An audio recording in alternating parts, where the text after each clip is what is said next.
Jogareddy sir వారితోటి direct కలిసి పనిచేసే అనుభవం నాకు.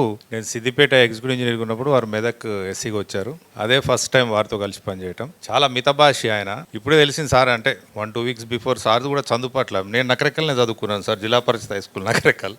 మీ మంగళపల్లి బ్రిడ్జ్ కిందకి వచ్చి చిన్నప్పుడు ఆ సెలయర్ చూసుకుంటూ కూర్చునే వాళ్ళం. అప్పుడు మొత్తానికి మన జోగారెడ్డి సార్ గురించి చెప్పాలంటే భగవద్గీతలో ఒకటి గుర్తొస్తుంది. దుఃఖము కలిగినప్పుడు రోధించని వాడు, సుఖము కలిగినప్పుడు స్పృహ లేనివాడు, రాగము ద్వేషము ద్రోహం కోపము ఏమి లేనివాడు స్థితప్రజ్ఞుడు అని చెప్పబడతారని జోగారెడ్డి గారు. నేను నా మొత్తం ఎంటైర్ సర్వీస్లో I work with different kind of people, different kind of officers.